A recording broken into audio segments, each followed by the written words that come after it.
নমস্কাৰ আপোনালোক সকলোকে মেজেষ্টিক একাডেমিলে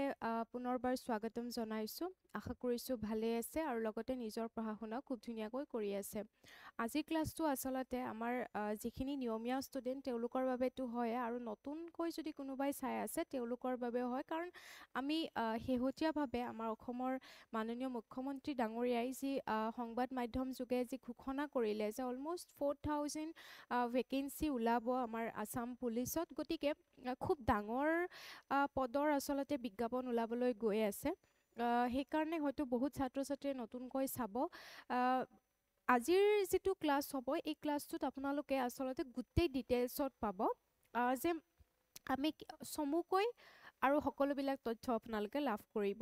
যে আমাৰ এই যে 4,000 পোষ্ট ওলাব, অৰ্থাৎ খুব কম পদ নহয় আচলতে। 4,000 বহুত ডাঙৰ, বহুতখিনিয়ে আচলতে আমি ক'ব লাগিব, কিন্তু এই ক্ষেত্ৰত কোনো ধৰণৰ মেনশ্যন কৰা নাই যে ABUB ওলাব নে SI কিমান ওলাব। সেই ক্ষেত্ৰত কোনো ধৰণৰ মন্তব্য তেখেতে প্ৰকাশ কৰা নাই, যদিও আমি ধৰি লৈছোঁ যে আছাম পুলিচত ইমানখিনি পষ্ট তেখেতে কৈছে, যিহেতু ইমানখিনি পষ্ট আমি এইখিনি পষ্টৰ বাবে আমি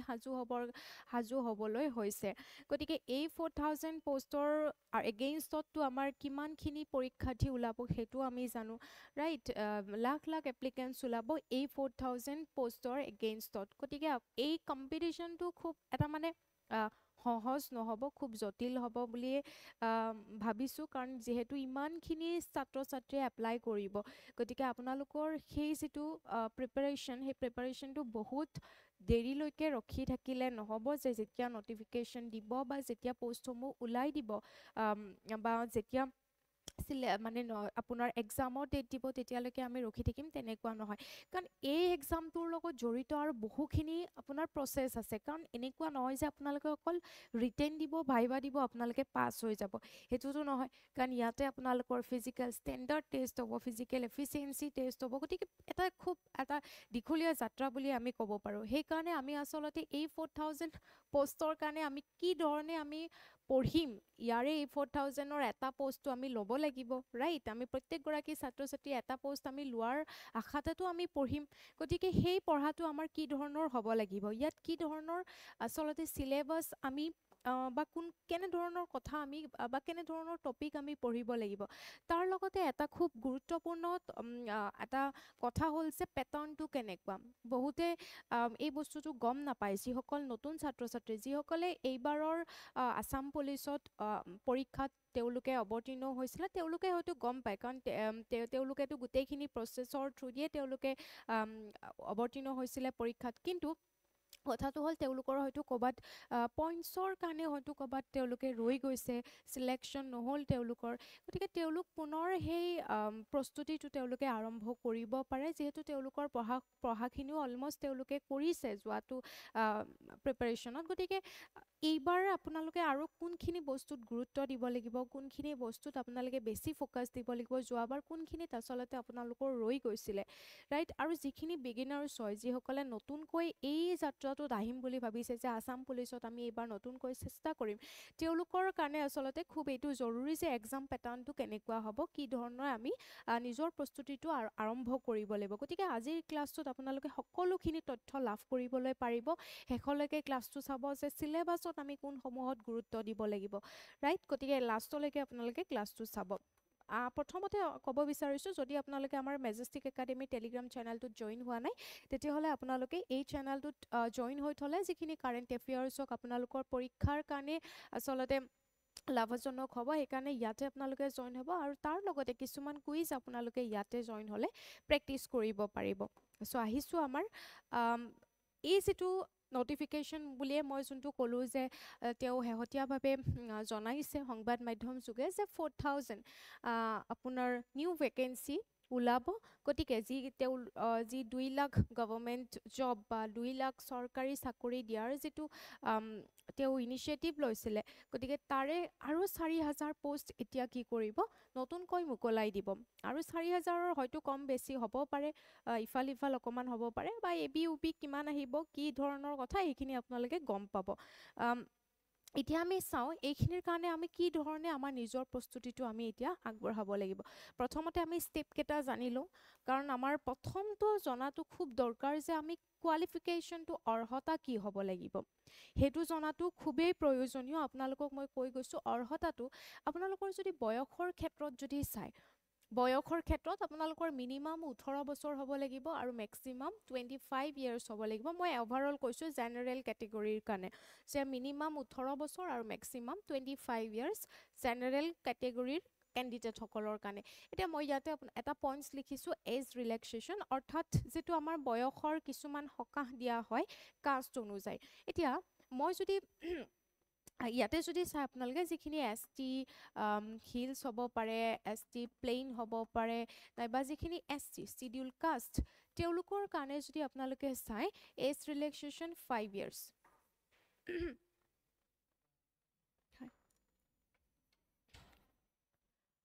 5 ইয়াৰ্ছ, অৰ্থাৎ 5 ইয়াৰ্ছ মানে কি যোনটো আপোনালোকক মই জেনেৰেল কেটেগৰীৰ কাৰণে কৈছিলোঁ যে 25 ইয়াৰ্ছলৈকে তেওঁলোকে এপ্লাই কৰিব পাৰিব,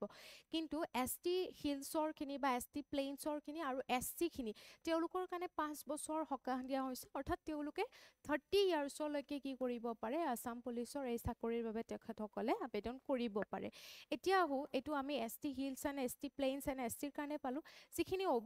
বি চি বা এম অ' বি চি যিখিনি থাকিব সেইখিনিৰ কাৰণে আপোনাৰ 3 ইয়াৰ্ছ সেইখিনিৰ কাৰণে 3 বছৰ কি থাকিব সকাহ থাকিব, অৰ্থাৎ আমি ক'ব পাৰোঁ যে তেওঁলোকে 28 ইয়াৰ্ছলৈকে তেওঁলোকে আছাম পুলিচৰ কাৰণে তেওঁলোকে যিটো আবেদন দাখিল কৰিব পাৰিব। গতিকে আপোনালোকে এজ ৰিলেক্সেশ্যনটো গম পালে আৰু মিনিমাম 18 বছৰ হ'লে আপোনালোকে এই চাকৰিটোৰ বাবে আপোনালোকে প্ৰস্তুতি আৰম্ভ কৰি দিব পাৰে। এতিয়া কথাটো হ'ল ইয়াতে আমি দুটা কেটেগৰীৰ বিষয়ে আজি আমি আলোচনা কৰিম, যিহেতু আমি সম্ভৱতঃ এই দুটাৰ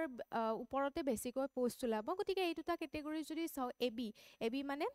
যিটো আৰ্ম ব্ৰাঞ্চ হয় আৰু এটা হৈছে আন আৰ্ম হয়। এতিয়া এ বিৰ কাৰণে আমি কিমানখিনি পঢ়িব লাগিব? এ বিৰ কাৰণে আপোনালোকে মেট্ৰিক পাছ হ'লে হৈ যাব, ঠিক আছে। এ বি যিটো কনষ্টেবল এ বিৰ কাৰণে আপোনালোকে মেট্ৰিক পাছ হ'লে ইয়াতে কি হৈ যায় আপোনালোকে এই পষ্টটোৰ কাৰণে এপ্লাই কৰিব পাৰিব। অ'কে, দেন তোমাৰ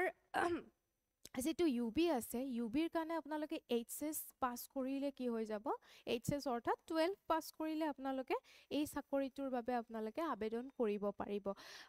গতিকে আপোনালোকে যিটো এডুকেশ্যনেল কোৱালিফিকেশ্যন হয় শিক্ষাগত অৰ্হতা সেইটো আপোনালোকে গম পালে। যদি এ বিৰ কাৰণে আপোনালোকে কৰিব বিচাৰে তেতিয়াহ'লে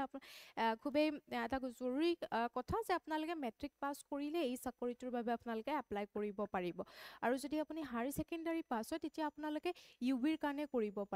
এ বিৰ কাৰণে এনেকুৱা নহয় যে অকল মেট্ৰিক পাছখিনিয়ে কৰিব পাৰিব, তেনেকুৱা নহয়, 12 পাছখিনিও এ বিৰ কাৰণে এপ্লাই কৰিব পাৰিব। আৰু ইউ বিৰ কাৰণে কেৱল 12 পাছ বা এইচ এছ পাছখিনিয়ে কি কৰিব পাৰিব, এইটোৰ কাৰণে আবেদন দাখিল কৰিব পাৰিব। মই ভাবোঁ আপোনালোকে এই কোৱালিফিকেশ্যনছখিনি গম পালে কি ধৰণৰ অৰ্হতা হ'লে আপোনালোকে এই পৰীক্ষাটোৰ কাৰণে সাজু হ'ব পাৰিব। ঠিক আছে, এতিয়া আমি চাওঁ আমাৰ এক্সাম পেটাৰ্ণটো কেনেকুৱা, পৰীক্ষাৰ পদ্ধতিটো আমাৰ কেনেকুৱা হ'ব। প্ৰথম কথা ফাৰ্ষ্ট টেষ্ট, 3টা ষ্টেজত আমি বস্তুখিনি বুজিবলৈ চেষ্টা কৰিম। ফাৰ্ষ্ট টেষ্টটো খুবেই ইম্পৰ্টেণ্ট। আপোনালোকৰ যদি প্ৰথম দেওনাটো আপোনালোকে পাৰ নোহোৱাকৈ বাকী দেওনা দুখন কেনেকৈ পাৰ হ'ব, ৰাইট। ফাৰ্ষ্ট দেওনাখন কেনেকুৱা, যিটো আপোনাৰ দুটা হ'ব, এটা হৈছে PST মানে physical standard test. Physical standard টেষ্টটো জাষ্ট কোৱালিফাইং হয়, ইয়াত কোনো ধৰণৰ মাৰ্কছ নাথাকে, অৰ্থাৎ আপোনাৰ বডিৰ কিছুমান মেজাৰমেণ্ট কৰিব বা আপোনাৰ হাইট ৱেইটটো চাব। হাইট আপোনাৰ কিমান হ'লে আপুনি এই আছাম পুলিচত যাব পাৰিব। আপোনালোকে যিসকলে অকল কেনেধৰণে পঢ়িম সেই বস্তুখিনি চোৱাৰ কাৰণে ভিডিঅ'টো চাই আছে তেতিয়াহ'লে আপোনালোকে শেষলৈকে চাব। এইখিনিত আমি অকণমান এক্সাম পেটাৰ্ণটো আমি ষ্টাডি কৰিলোঁ, কাৰণ এইখিনি বস্তু যদি আমি আলোচনা নকৰোঁ তেতিয়াহ'লে কিয় দিগদাৰী হয়, বহুত ছাত্ৰ ছাত্ৰী এই বস্তুখিনিত গুৰুত্ব নিদিয়ে। এইখিনিৰ কথা কোৱা নাই, ফিজিকেল এফিচিয়েঞ্চি টেষ্টৰ কথা। প্ৰথমতে আহোঁ হাইটটো কিমান হ'ব লাগিব। ফিজিকেল ষ্টেণ্ডাৰ্ড টেষ্টৰ হাইট চাব বোথ মেল এণ্ড ফিমেল, যদি মেলৰ কাৰণে আৰু ফিমেলৰ কাৰণে দুইটাৰ কাৰণে হয়। মেলৰ যিখিনি এছ টি আৰু S T hills and S T plain হয় তেওঁলোকৰ কাৰণে কিন্তু আপোনাৰ যিটো ওখ হ'ব লাগে সেইটো হৈছে 5.3, এইটো মেলৰ কাৰণে দেই, আৰু ফিমেলৰ কাৰণে কি হয় আপোনাৰ অনলি 5 ফিট। ঠিক আছে, 5 feet 3 inch হৈছে তোমাৰ মেলৰ কাৰণে ST হিলছ এণ্ড ST প্লেইনৰ আৰু ফিমেলৰ কাৰণে অনলি 5 feet হ'লে ইয়াৰ কাৰণে তেওঁলোকে কি হয় মানে এই অৰ্হতাটো এইটো থাকিলে হৈ যাব দেন আমি যদি চাওঁ যিখিনি আপোনাৰ জেনেৰেল হওক তাৰপিছত SC হওক তাৰপিছত OBC হওক এওঁলোকৰ কাৰণে যদি মেল হয় মেলৰ হ'লে 5 feet 4 inch হ'ব লাগিব আৰু সেইফালে যদি ফিমেল হয় তেতিয়াহ'লে 5 feet 1 inch হ'ব লাগিব এইখিনি এই কেটেগৰীৰ মেল এণ্ড ফিমেলৰ হাইটখিনি কৈছোঁ চ' এইখিনি আপোনালোকক প্ৰথমতে জুখিব সেইকাৰণে আপোনালোকে এই পৰীক্ষাটো দিয়াৰ কথা ভবাৰ আগতে আপোনালোকে নিজৰ এইখিনি আপোনালোকৰ উচ্চতাটো আছেনে নাই আপোনালোকে চাব লাগিব ল'ৰা হ'লে যিখিনি SC জেনেৰেল এণ্ড OBC তেওঁলোকে চাব লাগিব যে মোৰ অৰ্থাৎ 5 ফুট 4 ইঞ্চি আছেনে নাই আৰু ছোৱালী হ'লে 5.1 ইঞ্চ আছেনে নাই আৰু সেইফালে ST হিলছ এণ্ড প্লেইনছৰ যিখিনি মেল থাকিব তেওঁলোকে নিজৰ উচ্চতাটো জুখিব পাৰে যে মোৰ 5 ফুট 3 ইঞ্চ আছেনে নাই আৰু যিখিনি ছোৱালী তেওঁলোকৰ 5 ফিট আছেনে নাই সেইখিনি তেওঁলোকে প্ৰথমতে চাই ল'ব গতিকে এই বস্তুখিনি চাব আৰু তাৰ লগতে আপোনালোকৰ ইয়াতে চিষ্ট মেজাৰমেণ্ট অকল মেলৰ ক্ষেত্ৰত চাব ঠিক আছে চিষ্ট মেজাৰমেণ্টটো ইয়াৰে আপোনাৰ যোনটো মেজাৰমেণ্ট সেইটো অকল মেলৰ হয় ফিমেলৰ নাচায় আৰু মেডিকেলটো আপোনালোকৰ যিখিনি চাব জানে ফ্লেট ফুট থাকে ন বহুতৰে ধৰি লোৱা একদম সমান যে এনেহ'লে এনেকুৱা ন নৰ্মেল অকণমান গেপ থাকে এনেকুৱা ভৰিখনৰ কিন্তু যদি এনেকুৱা হয় মাটিৰ লগত তেতিয়াও এইটো মানে নাচায় ইয়াতে সেইকাৰণে মেডিকেল টেষ্টটোত সেইখিনি বস্তুৱে চায় নক নি হ'ব নালাগিব অৰ্থাৎ যোনটোত নি দুটা এনেকুৱা লগা আৰু যদি এংকল দুটা তোমাৰ পূৰা বেলেগ একদম হেৰি হয় তেতিয়াও নোৱাৰে মানে তাৰপিছত আপোনাৰ কালাৰ ব্লাইণ্ড চাব আছে নাই গতিকে মেডিকেল টেষ্টৰ এইখিনি বস্তু চাব গতিকে আপোনালোকে নিজৰ সেইখিনি এতিয়াতে চাই ল'ব পাৰে কেনেকুৱা হয়নে নহয় তেনেকুৱা ক্ষেত্ৰত পৰেনে নাই গতিকে এইখিনি আপোনাৰ ফিজিকেল ষ্টেণ্ডাৰ্ড টেষ্টত পৰিব এতিয়া আহোঁ ফিজিকেল এফিচিয়েঞ্চি টেষ্ট যিটো খুবেই গুৰুত্বপূৰ্ণ হয় কাৰণ ইয়াতে বহুত ছাত্ৰ ছাত্ৰীয়ে অলপ পইণ্টছৰ কাৰণে ৰৈ যায় গতিকে এইখিনিত আপোনালোকে খুবেই গুৰুত্ব দিব লাগিব ইয়াতে আপোনাৰ লং জাম্প হ'ব তাৰপিছত আপোনাৰ ৰানিং হ'ব এতিয়া আহোঁ যদি ল'ৰাৰ কাৰণে হয় ল'ৰা আৰু ছোৱালী দুইটাৰ বেলেগ হয় প্ৰথম কথা আমি চাই লওঁ ল'ৰাৰ কাৰণে ৰানিং দৌৰিব কিমান লাগিব ল'ৰাৰ কাৰণে 3200 মিটাৰ কি কৰিব লাগিব দৌৰিব লাগিব উইদিন 14 মিনিটছ উইদিন 14 মিনিটছ কি কৰিব লাগিব 3200 মিটাৰ দৌৰিব লাগিব ল'ৰাই কিন্তু ইয়াতে কথা হ'ল যদি এই 3200 মিটাৰ কোনোবাই যদি 10 মিনিটত তলত যদি দৌৰিব পাৰিছে 10 মিনিটতকৈ কম সময়ৰ ভিতৰতে যদি দৌৰিব পাৰিছে তেওঁলোকে ডাইৰেক্ট 20 মাৰ্কছ পাব গতিকে মাৰ্কছটো সেই ধৰণে দিব আৰু যদি কোনোবাৰ বোলে 10 মিনিট পাৰ হৈ গৈছে 11 মিনিট হৈছে তেনেকুৱা তেওঁলোকক কিন্তু ধৰি লওক 17.5 এনেকুৱা মাৰ্কছ দিব তেওঁলোকৰ অকণমান কমি আহিলে সেইকাৰণে ল'ৰাসকলক কৈছোঁ তোমালোকে এই 10 মিনিটত কি ধৰণে দৌৰিব মানে প্ৰেক্টিছ কৰা যে 10 মিনিটত এই 3200 মিটাৰ দৌৰিব পাৰোঁ নে নাই সেইখিনিত গুৰুত্ব দিব লাগিব কাৰণ যোনে 10 মিনিটতকৈ তলত দৌৰিছে তেওঁলোকেতো ডাইৰেক্ট 20 মাৰ্কছ তাতে পাই যাব ৰাইট তাৰপিছত ইয়াতে আপোনাৰ জাম্পটো যিটো 335 চেণ্টিমিটাৰ আপোনালোকে জঁপিয়াব লাগিব ইয়াতে তিনিবাৰ মানে চান্স দিয়া হয় এইটো আপোনাৰ তেনেকুৱাই যদি কোনোবাই 500 চেণ্টিমিটাৰ যদি জাম্প মাৰিছে তেতিয়াহ'লে তেওঁলোকেও ইয়াতে হাইয়েষ্ট মাৰ্কছটো তেওঁ স্ক'ৰটো কৰিব পাৰিব সেইকাৰণে চবেই এইটো বেছিটো কৰিবৰ কাৰণে চেষ্টা কৰিব এইখিনি ধৰি দিলে কি হ'ল কাৰণ সেইখিনি ধৰি দিলে বহুত মানে এক্সিলেণ্ট কৰে ন গতিকে তেওঁলোকৰ কাৰণে ইয়াতে মাৰ্কছ স্ক'ৰ কৰিবৰ কাৰণে বেছি সুবিধা হ'ব তেওঁলোকে পাই যাব চাকৰিটো সেইকাৰণে আপোনালোকে কিমানখিনি কৰিব পাৰিছে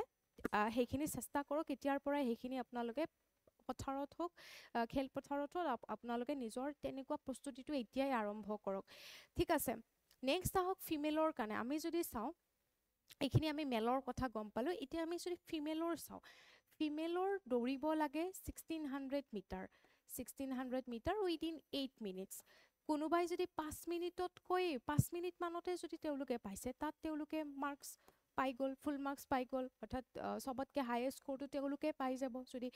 5 মিনিটৰ ভিতৰত তেওঁলোকে দৌৰিছে যদি কোনোবাই 8 মিনিটলৈ ৰখি থাকিব যে 8 মিনিটতে মই দৌৰিম মানে এনেকুৱাকৈ প্ৰেক্টিছ কৰিলে তেওঁলোকে কম নাম্বাৰ পাব গতিকে যিসকল কম পইণ্টছ পায় তেওঁলোক এই ফিজিকেল এফিচিয়েঞ্চি টেষ্টতে তেওঁলোক ৰৈ যাব সেইকাৰণে আমি চবতকৈ যোনটো ভালটো আমি দিবলৈ চেষ্টা কৰিব লাগিব আৰু ল'ৰাসকলৰ চিনাপটো থাকিব গতিকে ল'ৰাসকলে চিনাপ মাৰাৰ কাৰণে এতিয়াই কাৰণ মই জানো বহুত ল'ৰাই সেইটো কৰে বাৰু তেওঁলোকে পাৰিব চিনাপটো কিমানবাৰ আপোনালোকে যদি 13-14 টাইমছ কৰিব পাৰিছে তেতিয়াহ'লে আপোনালোকে হায়েষ্ট মাৰ্কছ পাব চ' সেইটো আপোনালোকে চেষ্টা কৰিব ছোৱালীৰ কোনো ধৰণৰ নাথাকে চিনাপ গতিকে সেইটো চেষ্টা কৰি মানে চিন্তা কৰিব নালাগে ল'ৰাৰ থাকিব সেইটো আৰু ছোৱালীৰ এইফালে 244 চেণ্টিমিটাৰ তেওঁলোকে জাম্প মাৰিব লাগিব আৰু তেওঁলোকে যদি 300+ কৰিব পাৰিছে তেতিয়াহ'লে তেওঁলোকে এটা ভাল স্ক'ৰ লাভ কৰিবলৈ সক্ষম হ'ব গতিকে আপোনালোকে এই ফিজিকেল টেষ্টটোত খুব গুৰুত্ব দিয়ক ইয়াতে বহুত পইণ্টছ 5ৰ কাৰণে পইণ্টছ 1ৰ কাৰণে বহুত ছাত্ৰ ছাত্ৰী মানে ৰৈ যায় কাৰণ ল'ৰাৰ ক্ষেত্ৰত এইবাৰো বহুত বেছি কাট অফ গৈছে এই ফিজিকেল টেষ্টত এইখিনি পাছ কৰিলেহে আপোনালোকে ৰিটেনটো দিব পাৰিব সেইকাৰণে প্ৰথম আপোনালোকৰ কথা হ'ল যে আপোনালোকে কেনেকৈ এই বস্তুটোত এইখিনিত আপোনালোকে নিজকে প্ৰস্তুতি কৰি তোলে এইখিনিৰ কাৰণে আপোনালোকে অলপ টাইম দিয়ক নিজক কাৰণ এইখিনি আপোনালোকে পাছ কৰিলেহে এইখিনিত আপোনালোকে সেই কাট অফত সোমাব পাৰিলেহে আপোনালোকে ৰিটেনটো দিব পাৰিব ইয়াতে এইবাৰ বহুত ছাত্ৰ ছাত্ৰীয়ে খুব দুখ তেওঁলোকৰ যে এইখিনিত অলপৰ কাৰণে তেওঁলোকে ইমান দিন প্ৰেক্টিছ কৰিও তেওঁলোকে অলপ পইণ্টছৰ কাৰণে ৰৈ যায় গতিকে এই বস্তুখিনিত আপোনালোকে একদমেই গুৰুত্ব দিব ফিজিকেল যিখিনি এফিচিয়েঞ্চি টেষ্ট হয় তাত এতিয়া হওক মাৰ্কছটো কিমান থাকে সেইটো খুব গুৰুত্বপূৰ্ণ আপোনালোকে যদি চাই যিটো ইউ বি কনষ্টেবল হয় তাত আপোনাৰ 40 মাৰ্কছ থাকিব ইউবিত কনষ্টেবলৰ বহুত মেল এণ্ড ফিমেল 40 মাৰ্কছ থাকিব বাট এ বি কনষ্টেবলত মেল এণ্ড ফিমেলৰ কাৰণে মাৰ্কছটো অলপ বেলেগ যে এ বি কনষ্টেবলৰ মেলৰ কাৰণে 60 মাৰ্কছ থাকিব আৰু ফিমেলৰ কাৰণে 40 মাৰ্কছ থাকিব চ' আপোনালোকে এই মাৰ্কছটো কিন্তু বহুত বেছিয়ে গুৰুত্বপূৰ্ণ এইবাৰ আহোঁ আমি যিটো আমাৰ ছেকেণ্ড ষ্টেজ যদি আপোনালোকে তাত কোৱালিফাইং কৰি পেলাই আহি পেলাই তাৰপিছত ছেকেণ্ড ষ্টেজৰ মানে যোনটো ফাৰ্ষ্ট ষ্টেজৰ যোনটো ফিজিকেল এফিচিয়েঞ্চি ষ্টেজ হয় তাত যদি আপোনালোকে সেই স্ক'ৰটো লাভ কৰিবলৈ সক্ষম হৈছে তেতিয়াহ'লে আপোনালোকে সেইখন দেওনা পাৰ হৈ নেক্সট দেওনাখনলৈকে আপোনালোকে আহিব ইয়াত আপোনালোকৰ এ বি ইউ বিৰ আমি এছ আইৰ অকণমান বেলেগ হয় ইয়াতে মাৰ্কিং চিষ্টেম বেলেগ নিগেটিভ মাৰ্কছ থাকিব গতিকে সেইটো অকণমান বেলেগ আমি যদি এ বি ইউ বি যিখিনি কনষ্টেবলৰ কথা যদি চাওঁ সেইখিনিত যদি আপোনালোকে মন কৰে ৰিটেন টেষ্ট মানে যিটো অ' এম আৰ বেছড হয় আপোনালোকে সেইটো জানে অ' এম আৰ বেছড কি হয় ৰাইটটোত ক্লিক কৰিব লাগে বাবল দিব লাগে গতিকে সেনেকুৱাই হ'ব এম চি কিউজ থাকিব অপশ্যনছ থাকিব আপোনালোকৰ কাৰণে কোনটো কাৰেক্ট হয় সেইটোত আপোনালোকে বাবল কৰিব লাগিব গোল কৰিব লাগিব এতিয়া আহক 100টা কুৱেশ্যনছ এইবাৰ যদি চেঞ্জ নকৰে এইবাৰৰ যিটো আমি 2025ৰ যিটো অনুষ্ঠিত হৈ গ'ল আমিতো পাইছিলোঁ যে কেনেকুৱা এইটো জেনেৰেলি 100টা কুৱেশ্যনছ থাকে আৰু তাৰ বাবে টোটেল মাৰ্কছ 50 থাকে অৰ্থাৎ এটাত আপোনাৰ হাফ মাৰ্কছ কৈ থাকিব আৰু ইয়াতে খুব ভাল লগা কথাটো এইটোৱে যে তাত কোনো ধৰণৰ নিগেটিভ মাৰ্কছ নাথাকে এইবাৰ হয়তো কিছু চেঞ্জ হ'ব পাৰে সেইটো আমি এতিয়ালৈকে ক'ব নোৱাৰোঁ কিন্তু আমি যিমানবাৰ পাইছোঁ এ বি ইউ বিত কোনো ধৰণৰ নিগেটিভ মাৰ্কছ নাছিলে গতিকে সকলোখিনি এনচাৰে কৰি থৈ আহিব পাৰে ইয়াতে সেইটো এটা খুব প্লাছ পইণ্ট হয় আৰু যদি নিগেটিভ মাৰ্কছৰ কিবা কথা হয় আমিতো সেইখিনি আপোনালোকক জনামেই কি ধৰণে তেতিয়া আমি নিজৰ প্ৰেক্টিছটো কৰিব লাগিব সেই সন্দৰ্ভতো আমি ক্লাছ কৰিম এতিয়া আহক আমি কেনেকুৱা ধৰণৰ কুৱেশ্যনছবিলাক আমি এক্সপেক্ট কৰিব পাৰোঁ ইয়াতে 9 আৰু 10 লেভেলৰে আমাৰ কুৱেশ্যনখিনি আহে তাত বাহিৰত খুব একো বেলেগ নাহে 9 লেভেলৰ আমি বস্তুখিনি আমি অলপ বেছি ভালকৈ অধ্যয়ন কৰিব লাগিব আৰু সেই সন্দৰ্ভততো মই আপোনালোকৰ কাৰণে ক্লাছ লৈয়ে আহিম এইটোও চিন্তা কৰিব নালাগে এতিয়া আমি যিটো থাৰ্ড ষ্টেজ খুবেই ইম্পৰ্টেণ্ট ভাইভা য'ত আমি 5 মাৰ্ক কৈ পাম আৰু এটা মই আপোনালোকক একাডেমিক মাৰ্কছৰ এটা কথা কোৱা নাই সেইটো মই আপোনালোকক কৈ আছোঁ কিন্তু ভাইভাত আপোনালোকে মন কৰক 5 মাৰ্ক এটা আপোনালোকে পাব একাডেমিক মাৰ্কছ এটা 5 আহিব আপোনালোকৰ সেইটো অকল ইউ বিৰ কাৰণে ইউ বি কনষ্টেবলৰ কাৰণে অৰ্থাৎ যিটো এইচ এছ পাছ লাগে এইচ এছ পাছৰ কাৰণে আপোনালোকে যদি চাই তাত আপোনালোকে যদি আপোনালোকৰ 45ৰ পৰা সেইফালে 59.99 পাৰ্চেণ্টাইল হয় তেতিয়াহ'লে আপোনাৰ